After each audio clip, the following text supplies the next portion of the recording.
Tuhan sertamu. Dan sertamu juga. Inilah Injil Yesus Kristus menurut Matius. Dimuliakanlah Tuhan.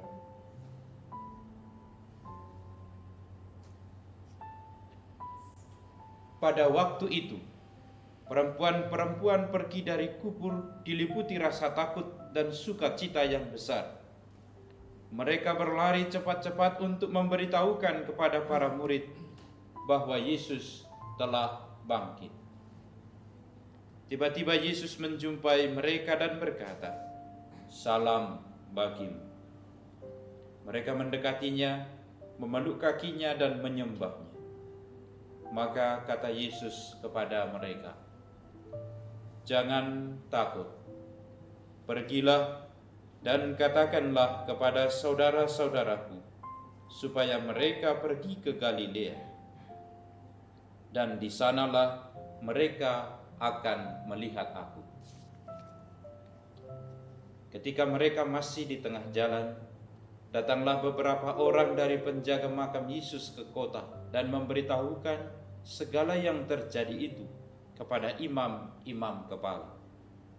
Dan sesudah berunding dengan kaum tua-tua, mereka mengambil keputusan, lalu memberikan sejumlah besar uang kepada serdadu-serdadu itu dan berkata, "Kamu harus mengatakan bahwa murid-murid Yesus datang malam-malam dan mencuri jenazahnya ketika kamu sedang tidur.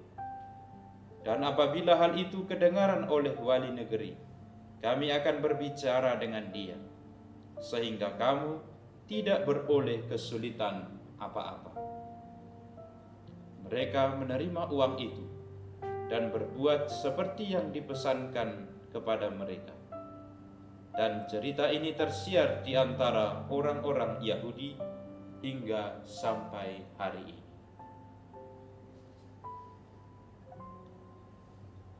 Demikianlah Injil Tuhan. Terpujilah Kristus.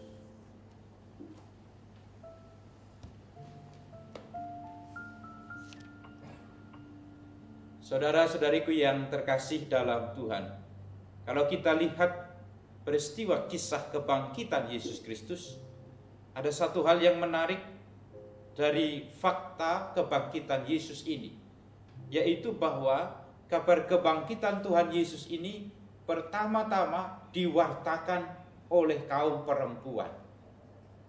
Kalau kita melihat, ada banyak kisah bahwa pewarta nabi-nabi itu adalah dari laki-laki yang dipilih oleh Allah, tapi kabar yang sangat penting dalam kekristenan, yaitu kabar kebangkitan ini, justru pertama-tama diwartakan oleh kaum perempuan. Karena itu ketika kita lihat dalam Injil yang kita dengarkan, begitu pagi-pagi mereka tahu bahwa peristiwa itu, Yesus tidak ada lagi di tempat itu, peristiwa makam kosong itu, mereka diliputi oleh sukacita yang besar dan sekaligus ada rasa takut. Ada dua hal yang ada dalam diri perempuan-perempuan ini. Ada sukacita yang besar, tetapi sekaligus diliputi oleh rasa takut. Tapi yang menarik adalah bukan rasa takut ini yang menguasai mereka, tapi kabar sukacita bahwa Kristus telah bangkit dari mati. Maka mereka, ketika mereka melihat peristiwa yang di makam itu, mereka langsung pergi menjumpai murid-murid dan mewartakan apa yang mereka lihat di sana.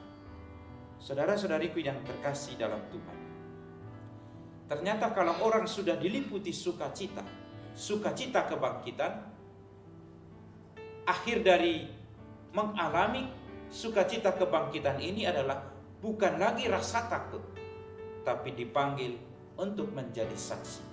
Kalau kita dengar dalam Injil, perempuan itu juga mengalami rasa takut dan sukacita. Tapi penjaga-penjaga itu dan imam-imam kepala yang mengetahui kabar itu juga mengalami takut.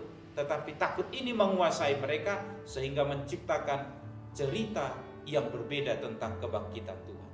Maka mereka menciptakan cerita palsu untuk mengelabui peristiwa kebangkitan Tuhan. Tapi orang yang diliputi sungguh-sungguh oleh sukacita kebangkitan, terpanggil untuk mewartakan sukacita itu kepada orang lain. Maka saudara-saudariku yang terkasih dalam Tuhan, kabar kebangkitan yang kita alami ini harus juga memanggil kita semua untuk membawa, mewartakan kabar sukacita kebangkitan ini kepada orang lain. Setiap orang yang mengalami sukacita kebangkitan tidak pernah mewartakan atau memberitahukan, bahkan membawa ketakutan, tapi dipanggil untuk membawa sukacita dimanapun. Karena itu hari-hari ini, ketika kita mengalami kebangkitan Kristus pada masa Paskah ini, kita dipanggil semua untuk membawa kabar sukacita, membawa kegembiraan, membawa harapan di tengah-tengah kehidupan